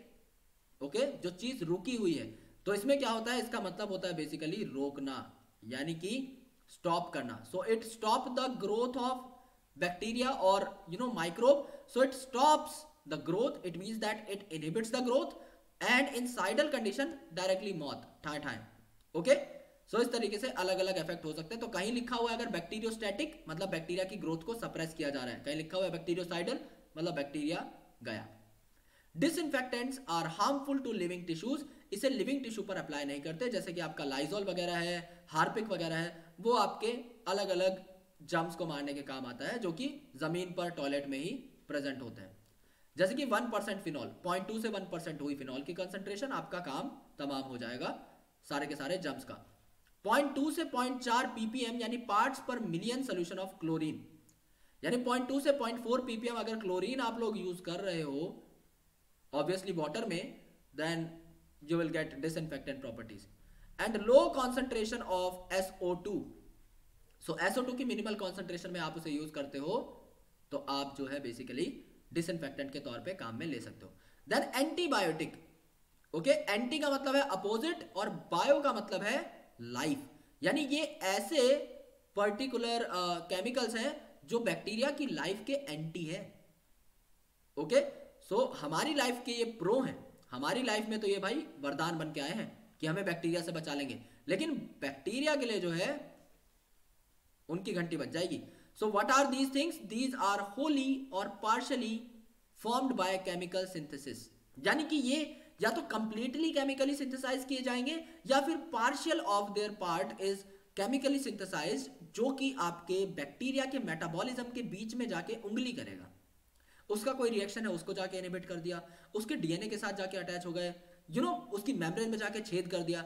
यानी ये वो छेड़खानी वाले बालक हैं, दुष्ट बालक, जो कि किसी और को जीने नहीं देंगे. So obviously these are very important, क्योंकि ये बैक्टीरिया के या फिर जो जिसको भी आप मारना चाह रहे हो उसके मेटाबॉलिज्म के साथ खिलवाड़ करेंगे। And these can also be cidal यानी किलिंग, सीधा मौत। And these can also be static यानी थोड़ी ग्रोथ को रोकना, सप्रेस करना, इनहिबिट करना। For example penicillin which is the first ever discovered antibiotic, Alexander Fleming का नाम सबने सुना होगा। देन अमीनोग्लाइकोसाइड्स, ये कुछ ऐसे केमिकल हैं जो कुछ प्लांट्स में भी बनते हैं, ओके, जिससे कि कोई ग्रेजिंग एनिमल उनको खा ना पाए। सो काफी प्लांट्स जो हैं बहुत जुगाड़ लगा के चलते हैं। And then ofloxacin, okay, these are the microbe killing antibiotics, क्योंकि साइडल हैं दोस्तों, ये तो उड़ा के रख देंगे। लेकिन स्टैटिक का मतलब यह है इनहिबिट करेंगे, जैसे कि आपका erythromycin, your tetracycline, your chloramphenicol, ये जो है बेसिकली आपकी कुछ इंपॉर्टेंट एंटीबायोटिक्स हैं जो कि आपके बैक्टीरिया के ग्रोथ को रोक देंगी। ओके, सो यहां पर जो है आप स्पेक्ट्रम नाम का एक वर्ड पढ़ेंगे। स्पेक्ट्रम का मतलब वो है, स्पेक्ट्रम का मतलब वो है कि किन किन बैक्टीरिया को आपका जो है एंटीबायोटिक मार पाएगा।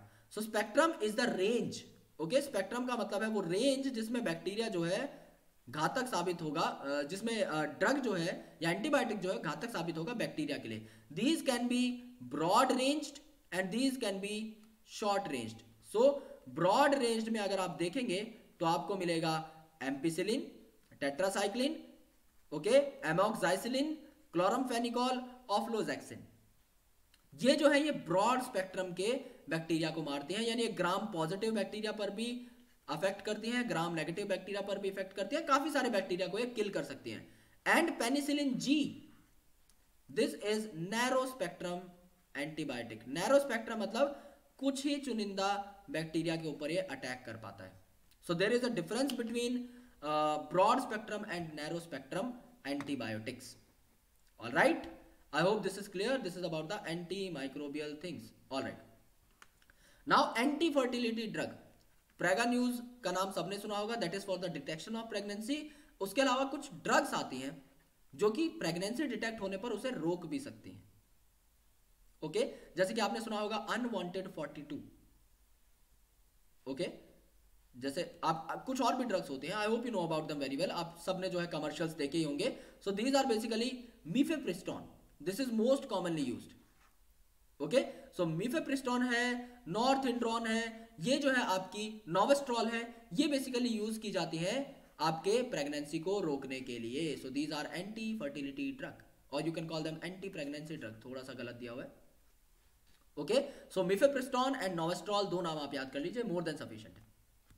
आर्टिफिशियल स्वीटनर्स, संजीव कपूर कहते हैं कि खाना बनाओ, खाना खाओ, लेकिन डायबिटीज से बच जाओ, ओके, मीठा खाओ, जो कि आपका आता है sugar free, yellow yellow packet सबने देखा होगा, उसमें बोलते हैं कि ये चीनी जैसी मिठास देता है, लेकिन ये चीनी नहीं है। सो ये क्या होते हैं, ये कुछ नॉन न्यूट्रिटिव कंपाउंड्स होते हैं दोस्तों। नॉन न्यूट्रिटिव मतलब आपको कोई न्यूट्रिशन नहीं देने वाले, ये आपकी बॉडी में मेटाबोलाइज नहीं होने वाले, आप जैसा खाओगे वैसा का वैसा निकल जाएगा, आपकी बॉडी में एब्जॉर्ब नहीं होता, मेटाबोलाइज नहीं होता, लेकिन आपको स्वाद जरूर आ जाएगा। सो समझ लो you are suffering from diabetes, तो आप चीनी खाओगे तो आपका बुरा हाल हो जाएगा, शुगर लेवल ब्लड में बढ़ेगा। क्या करो, शुगर फ्री ले आओ, एस्पार्टेम वगैरह ले आओ, एस्पार्टेम को खा लो किसी भी खाने में डाल के, तो मिठास अपने बढ़िया हो ही जाएगी और आपको कोई साइड इफेक्ट भी नहीं होंगे, डायबिटिक बंदा भी खुल के जी सकता है। फॉर एग्जाम्पल सैकरिन, सैकरिन क्या होता है, saccharin is formed up of orthosulfobenzamide, okay. So orthosulfobenzamide से बनता है आपका saccharin, which is very very delicious, okay. So अगर आपको कैलोरी इनटेक को थोड़ा कम करना है, अगर आप चाहते हैं कि आप लोग पतले रहें, स्लिम रहें, ट्रिम रहें, शुगर आप कम खाएं, then you can go through saccharin, because अगर आप सैकरिन खा भी लेंगे तो आपकी बॉडी से बिना मेटाबोलाइज हुए निकल जाएगा, बिना कोई छेड़खानी के। सो आपकी बॉडी को ज्यादा अफेक्ट नहीं करेगा ये। एंड डायबिटिक जो पेशेंट है वो इसके स्वाद को चक चक के मजा ले सकते हैं। एस्पार्टेम, एस्पार्टेम जो है it is one of the smallest protein guys, okay. Protein ना बोलकर इसे हम लोग बोलेंगे डाइपेप्टाइड। डाइपेप्टाइड मतलब ये 2 अमीनो एसिड का बना होता है और उसके ऊपर कुछ एडिशनल ग्रुप्स भी लगे रहते हैं, प्लस एडिशनल ग्रुप्स, ओके। सो इससे ये बनता है जैसे कि आपका फिनाइल एलेनिन, ये आपका एरोमेटिक अमीनो एसिड है जो कि यहां पर प्रेजेंट होता है। Okay, so this is quite important to understand कि ये प्रोटीनेशियस है नेचर में, जिसके ऊपर कुछ एडिशनल ग्रुप्स लगे होते हैं। It is basically the ester group, जो कि एडिशनली मैं बोल रहा हूं, दिस इज एस्टेरिफाइड। और ये एस्पार्टिम जो है काफी इंपॉर्टेंट रहता है, लेकिन इसको आप सिर्फ ठंडे फूड में यूज कर सकते हो। It is used only in cold foods, क्योंकि अगर आप इसे हीट करोगे दोस्तों, ये जो एस्पार्टिम है, सिंस इट इज प्रोटीन, और प्रोटीन के बारे में आपने एक बात पढ़ी थी कि ज्यादा अगर कुछ कर दोगे भाई साहब तो डीनेचर हो जाएगा। तो यहां पर आप इसके साथ ज्यादा छेड़खानी नहीं कर सकते टेम्परेचर को लेके। एलिटेम, एलिटेम जो है इतना स्वीट है कि आप इसे यूज ही नहीं कर सकते। मतलब अगर आप इसे यूज करोगे भी, इसकी स्वीटनेस को कंट्रोल करना महाभारत हो जाएगी। उससे बढ़िया तो आप बोलोगे यार चीनी खा लेंगे, इतना ज्यादा स्वीट हो जाएगा। So to control its sweetness is very difficult. So alitame very very sweet in nature. And then your sucralose, sucralose क्या होता है? ट्राइक्लोरो डेरिवेटिव ऑफ सुक्रोज, यानी आपकी जो नॉर्मल चीनी है, जो आपका केन शुगर है, उसका ट्राइक्लोरो डेरिवेटिव होता है ये। It is quite stable, so it is used in hot food as well. So cold food के साथ ये हॉट फूड के अंदर भी यूज किया जा सकता है। And it is also quite sweet in taste, so ये काफी जगह यूटिलाइज किया जा सकता है। नाउ फूड प्रिजर्वेटिव्स, फूड को अगर आपको प्रिजर्व करना है सड़ने से, तो आप कैसे करेंगे? सबसे पहली बात तो फूड जो है खराब होता क्यों है, स्पॉइल होता क्यों है? That is just because of the bacteria जो कि उसके ऊपर अटैक करने लग जाते हैं। That is just because of the fungus जो कि वहां पर आ जाते हैं। अब आपको करना क्या है? आपको इस फंगस की ग्रोथ को रोकना है, बैक्टीरिया की ग्रोथ को रोकना है। आप क्या डाल दो? आप कोई ऐसी चीज रख दो सराउंडिंग में जो बहुत ज्यादा कॉन्सेंट्रेशन की है। For example let's say this is the medium. यहां पर आपको किशमिश वाला एक्सपेरिमेंट तो याद ही होगा कि किशमिश जो है दोस्तों, इसको अगर आप पानी में रखते हो, देन बेसिकली आपका पानी जो है एब्जॉर्ब हो जाता है, बिकॉज किशमिश के अंदर जो शुगर कंटेंट है वो बहुत ज्यादा है, बहुत हाई है, जिसकी वजह से ये वाटर एब्जॉर्ब करने की टेंडेंसी रखता है। ओके, सो इस तरीके की चीजें जब आप करते हो तो आपको एक्सपेरिमेंटल एनालिसिस होना चाहिए। सिमिलरली समझ लीजिए ये कुछ बैक्टीरिया है और इनके साइड में आपने ऐसा सोल्यूशन रख दिया जिसकी कंसंट्रेशन बहुत ज्यादा है। सो अब सोल्यूशन की कंसंट्रेशन है बहुत ज्यादा और बैक्टीरिया के अंदर की सेलुलर कंसंट्रेशन है काफी कम। क्या होगा? वाटर की मूवमेंट होगी। कहां से कहां? From this particular place to the this one, यानी जहां पे आपकी कंसंट्रेशन हाई है वहां पर आपका वाटर आने की कोशिश करेगा, क्योंकि वाटर की मूवमेंट कहां से कहां होती है? आपकी जहां पर वाटर ज्यादा है उस इलाके से जहां पर वाटर कम है उस इलाके तक। इसको हम लोग कहते हैं ऑस्मोसिस। अब आप समझने की कोशिश कीजिएगा, कंसंट्रेशन टर्म से थोड़ा सा खेलूंगा। ये आपका बैक्टीरिया है, बैक्टीरिया की कंसंट्रेशन हम बता रहे हैं कम। बैक्टीरिया में सॉल्यूट की कंसंट्रेशन कम है, तो वाटर की कंसंट्रेशन क्या हुई? ज्यादा हुई। सॉल्यूट की कंसंट्रेशन कम है तो वाटर की कंसंट्रेशन तो ज्यादा हुई ना गाइस। सॉल्यूट सॉल्वेंट अपोजिट होते हैं। समझ लो ये आपका एक ग्लास है, दिस इज ग्लास बी। इन दोनों में 100 ml पानी है। इस 100 ml पानी में मैंने 1 ग्राम जो है नमक डाल दिया और इस 100 ml पानी में मैंने 50 ग्राम नमक डाल दिया। अब मैं बोल रहा हूं जो ओवरऑल वॉल्यूम बनी उसमें पानी किसमें ज्यादा है? अब इसके अंदर समझ लो 101 ml सोल्यूशन बन गया। अब 1 ग्राम डालने के बाद इसमें से 100 ml पानी है, तो ज्यादा पानी इसमें है और इसमें आपका 150 में 100 ml पानी है। सो ओवरऑल अगर आप कंसंट्रेशन देखें वाटर की, then you can relate that as compared to the number of solute, this is having greater quantity of water. So similarly over here the water quantity is quite high, क्योंकि solute concentration यहां पर कम है। लेकिन बची हुई जगह में आपने जो अभी डाला है solution, उसमें आपने बहुत सारा सॉल्ट मिला रखा है, बहुत सारी शुगर मिला रखी है, तो उसकी कंसंट्रेशन हाई है, यानी वाटर कंटेंट कंपैरेटिवली कम है। सो अब वाटर जो है हाई कंसंट्रेशन से लो कंसंट्रेशन में जाएगा, यानी बैक्टीरिया के अंदर से सॉल्यूशन के अंदर जाएगा, यानी जो बैक्टीरिया और फंगस है उनके अंदर का सारा पानी निकल जाएगा और उनका सेल जो है लाइज हो जाएगा, इनकी लाइसिस हो जाएगी, यानी वो जो सेल है उसकी डेथ हो जाएगी। It will not be able to survive anyhow. This is the simple case of osmosis. तो आप यहाँ पे काफी सारी चीजें डालते हो, जैसे अचार में आप लोग नमक डालते हो, that is just because of the prevention of spoilage. आप शुगर भी ऐड कर सकते हो, तो आप सबसे सिंपल तो सॉल्ट और शुगर याद कर लो, कोई भी गलत नहीं कर पाएगा और तुम्हें कुछ मेहनत भी नहीं करनी। ओके, वेजिटेबल ऑयल आप लोग यूज कर सकते हो, जैसे अचार में आप लोग सरसों का तेल डालते हो नमक मिला के, that is also the same case. Sodium benzoate आप यूज कर सकते हो, पोटेशियम मेटाबाइसल्फाइड आप यूज कर सकते हो। Okay, then antioxidants. एंटीऑक्सीडेंट्स मतलब आपके ऑक्सीजन से बचाएंगे, यानी ऑक्सीजन जो है क्या करता है, बेसिकली फूड को स्पॉइल करता है। अगर आपका फूड ऑक्सीडाइज हो गया then it will not be able to be very fresh. इसीलिए टेट्रा पैकिंग की जाती है जूस की, सैंडविचेस की, बहुत अच्छे तरीके से उन्हें पैक किया जाता है पन्नी वन्नी लगा के, जिससे कि ऑक्सीजन के कांटेक्ट में वो ना आए, बिकॉज ऑक्सीजन के कांटेक्ट में आते ही चीजें जो है ऑक्सीडाइज होना स्टार्ट हो जाती है, डिग्रेड होना स्टार्ट हो जाती है। So there are some antioxidant compound जो कि एडिटिव्स की तरह आप डाल सकते हो, जो कि उस ऑक्सीजन को एब्जॉर्ब कर ले या रिएक्ट कर दे उसके साथ। सो जब ऑक्सीजन रिएक्ट कर लेगी तो ऑक्सीजन बचेगी नहीं और आपका खाना जो है सेफ रहेगा। जैसे कि आपका BHT, butylated hydroxyl toluene. Okay, so यहां पे टोल्यून कंपाउंड लिया गया है, इसकी जगह आप एनिसोल कंपाउंड भी ले then it will become your BHA, that is butylated hydroxyl anisole, जो कि आपके बटर में एज एन एडिटिव काम करता है, जो बटर की शेल्फ लाइफ को बढ़ा देता है, यानी बटर का जो स्टोरेज टाइम है उसको इंक्रीज कर देगा आपका BHA। सो आप BHA और BHT याद कर सकते हो, which is your butylated hydroxide toluene और ब्यूटाइलेटेड हाइड्रोक्सिल एनिसोल। अब आते हैं आपके एंटासिड। एंटासिड में काफी सारी गोलियां आप सबने सुनी होगी, omeprazole, rabeprazole. That is just because of कि आपकी बॉडी में जो है गैस बनना स्टार्ट हो जाती है, तो जो एसिडिटी के पेशेंट्स होते हैं वो जो है एंटासिड्स लेते हैं। ओके, सो यहां पर क्या होता है, सोडियम हाइड्रोजन कार्बोनेट यूज किया जाता है, most important one. Sodium carbonate याद करना कोई बड़ी चीज नहीं है, बहुत ही कॉमन कंपाउंड है। और एल्यूमिनियम और मैग्नीशियम हाइड्रोक्साइड सॉल्ट यहां पर यूज किए जाते हैं। These are also very easy to understand. So aluminium hydroxide या मैग्नीशियम हाइड्रोक्साइड आप यूज कर सकते हो, जो कि आपकी बॉडी में बनने वाले एसिड को, यानी कि हाइड्रोक्लोरिक एसिड को न्यूट्रलाइज करने का काम करते हैं और पीएच को स्टेबलाइज रखते हैं। क्योंकि जब पेट में बहुत ज्यादा एसिड बन जाता है ना, जो न्यूट्रलाइज नहीं हो पाता, वो आपके पेट में जलन क्रिएट करता है। We know very well that acid is required to digest the food, but that excessive acid is also harmful. For example ranitidine भी आप लोग यूज कर सकते हो। सो ये हाइड्रोक्साइड कंपाउंड्स हैं, सो ऑब्वियसली एसिड के साथ रिएक्ट कर सकते हैं। Then your soaps. ओके, अब सोप और डिटर्जेंट की बात करते हैं। तो सोप क्या होती है, सोप है आपका सोडियम और potassium chain of long fatty acid, यानी जो आपके फैटी एसिड होते हैं hydrocarbons.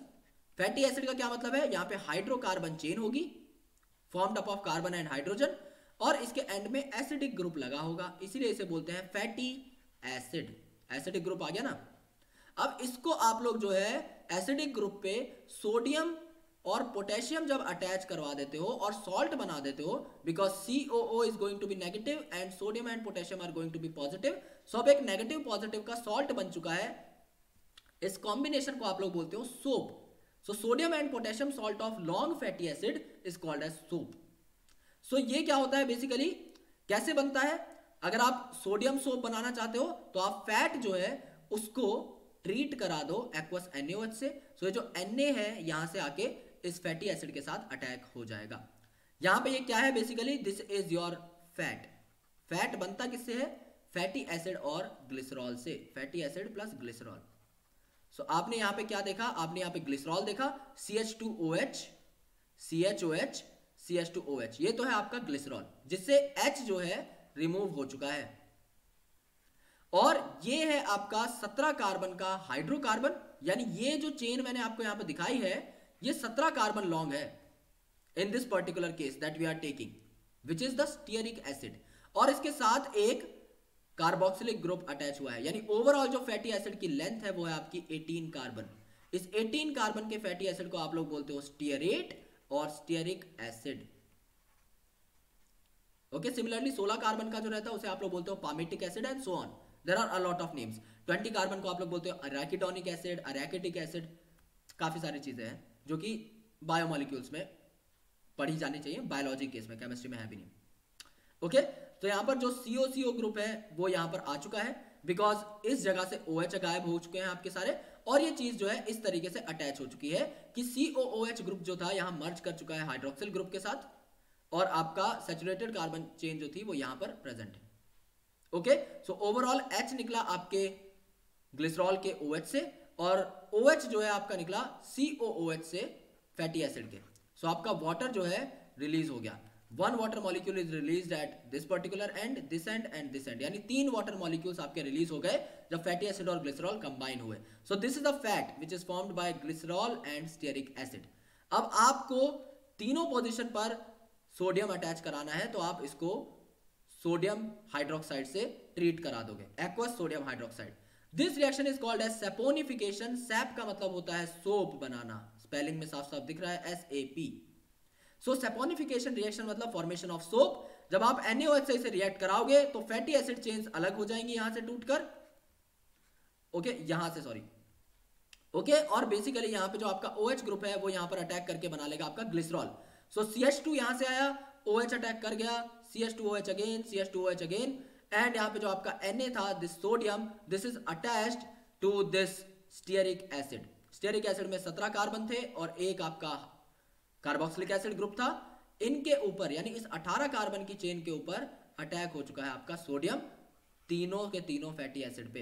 This is called as sodium stearate या फिर sodium stearic acid. Okay, now this is biodegradable in nature और इसीलिए सोप्स को ज्यादा प्रेफर किया जाता है. नाउ सबसे बड़ा पंगा क्या है, सोप के 2 डिमेरिट्स हैं. पहला डिमेरिट कि इसे हार्ड वाटर में यूज नहीं किया जा सकता, क्योंकि हार्ड वाटर के अंदर जो कैल्शियम और मैग्नीशियम आपके पाए जाते हैं, वो कैल्शियम और मैग्नीशियम क्या करते हैं, इसके साथ रिएक्ट कर लेते हैं. अब यहां पे समझ लीजिए आपने कैल्शियम का कोई सॉल्ट रखा तो जो कैल्शियम का सॉल्ट है आपका सोडियम को डिस्प्लेस कर देगा और इसके साथ अटैच हो जाएगा. So at the end of the day NaCl will be formed और कैल्शियम का सॉल्ट बन जाएगा फैटी एसिड के साथ, which is insoluble in nature, that will form the scum. और ये जो स्कम रहता है आपके कपड़ों के ऊपर जमा हो जाता है बिकॉज इट इज इनसॉल्युबल, और वो जो है आपके क्लीनिंग प्रोसेस को रोक देता है. आपकी साबुन किस तरीके से एक्ट करती है, आपने साबुन जो है कपड़ों के ऊपर लगाई या फिर किसी भी चीज के ऊपर लगाई, वो बेसिकली उसके सरफेस के मॉलिक्यूल से, ऑयल मॉलिक्यूल से अटैच होती है विद द फॉर्मेशन ऑफ माइसील, और वो डस्ट पार्टिकल्स और जो ऑयल पार्टिकल्स है उनको रिमूव कर लेती है. लेकिन अब वो सरफेस जो है उसके ऊपर आपका स्कम जमा हो चुका है, formed up of calcium and magnesium salts which are found in hard water. So hard water में जो कैल्शियम और मैग्नीशियम थे वो अब आ चुके हैं आपके फैटी एसिड के साथ. सो इन्होंने एक इनसॉल्युबल कंपाउंड बना लिया है जो काफी गमी है, चिपचिपा है, और आपका आप इसे स्कम बोलते हो, जो कि बहुत ही ज्यादा चिपकू टाइप का कंपाउंड है जो आपके कपड़ों के लेयर के ऊपर चिपक जाएगा, जिससे कि सोप इसको फर्दर क्लीन नहीं कर पाएगी क्योंकि अटैचमेंट का सरफेस ही नहीं मिल रहा है. So that's why it is not used in hard water. Secondly, it is not used in acidic water, क्योंकि अगर आपने बहुत ज्यादा एसिडिक वाटर ले लिया है तो आपके जो फैटी एसिड है ना, ये फैटी एसिड मॉलिक्यूल्स प्रेसिपिटेट होना स्टार्ट हो जाएंगे, और अगर फैटी एसिड प्रेसिपिटेट हो गया तो सोडियम आपका अलग हो जाएगा, फैटी एसिड आपका अलग हो जाएगा. सो इसीलिए एसिडिक वाटर में इसे यूज नहीं किया जा सकता, क्योंकि एसिडिक वाटर होगा तो H+ आयंस बहुत सारे होंगे उसमें, वो आपके यहां पर क्या होंगे, इस फैट के जो मॉलिक्यूल है इसको कंप्लीट कर देंगे, फैटी एसिड के मॉलिक्यूल को CO नेगेटिव के साथ अटैच होकर बना लेंगे COH. और जो Na है यहां पर क्योंकि वाटर है तो उसके में थोड़े बहुत जो हाइड्रोक्साइड आयन होंगे वो यहां पर इसके NaOH बना लेंगे, या फिर Na जो है फ्रीली घूमता रहेगा. So that's why it is not used in hard water and in acidic waters. Now synthetic detergents, जो detergents हैं ये आपके काफी अलग होते हैं because these are not having the property of soap, लेकिन ये क्लीनिंग का काम जरूर कर देते हैं. ये अलग अलग तरीके के होते हैं depending upon what kind of moieties they do have. They can be anionic in nature. अगर डिटर्जेंट के अंदर जो क्लीन करने वाला पार्ट है वो एनायनिक है और इसका मेजर पार्ट जो है वो नेगेटिवली चार्ज है, तो आप इसे एनायनिक डिटर्जेंट बोलते हो. अगर मेन जो क्लीन करने वाला पार्ट है वो पॉजिटिव है और जो मेजर पार्ट है वो पॉजिटिवली चार्ज है, तो आप इसे कैटायनिक डिटर्जेंट बोलते हो. अगर ओवरऑल कोई खास चार्ज नहीं है तो आप इसे बोलते हो non ionic detergent. These are the 3 categories. So anionic जो रहता है यानी नेगेटिव, इसमें आप लोग क्या देते हो, इसमें आप सोडियम सॉल्ट यूज करते हो sulfonated long chain of alcohol और हाइड्रोकार्बन का. यानी ये जो सल्फोनेटेड हो गए हैं ये बेसिकली आपका एनायनिक पार्ट प्रोवाइड करते हैं. ओके, सो सोडियम तो यहां पर है, सो इसे पॉजिटिव मत मान लेना दोस्तों. इसकी मेजर जो मॉइटी है that is anionic in nature. जैसे कि आपका सोडियम लोराइल सल्फेट, सो ये जो सल्फेट है ये आपका बेसिकली क्या रहता है, एनायनिक रहता है, आप सबको पता है. So that's why major moiety of lauryl sulphate is what, it is negative. So anionic detergent है ये. Sodium dodecyl benzene sulphonate. Okay, 8 का मतलब है बेसिकली ये एक एसिड है।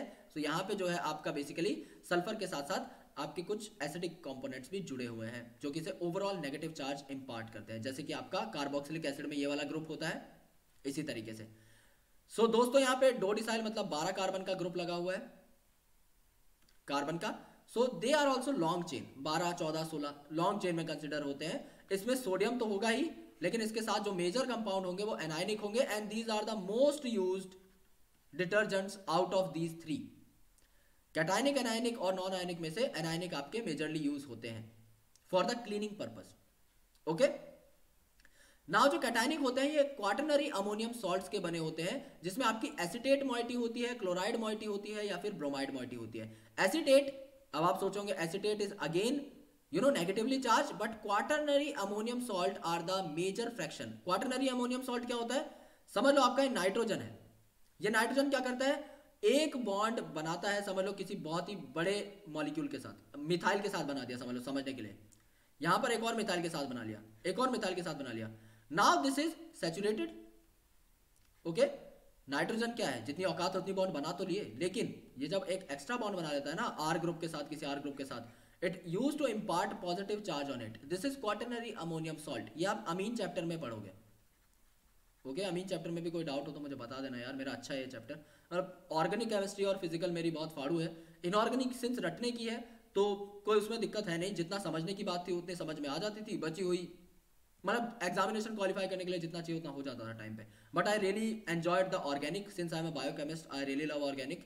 और फिजिकल यार, क्योंकि बायो एनर्जेटिक्स वगैरह पढ़ते हैं तो अच्छी रहती है हमारी ये equilibrium, chemical ionic equilibrium, thermodynamics, chemical kinetics, electrochemistry, these are some important topics और बहुत मस्त टॉपिक, सोल्यूशन वगैरह जो मेरे बहुत अच्छे हैं, mole concept tip top.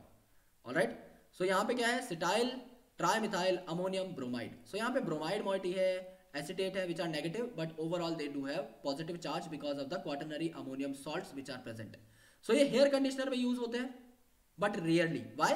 Because these are quite expensive, और इतनी एक्सपेंसिव चीजें अफोर्ड नहीं करते हम लोग। नॉन आयनिक, यहाँ पे कोई भी जो है आयंस प्रेजेंट नहीं रहते, so overall charge is 0 in this particular case.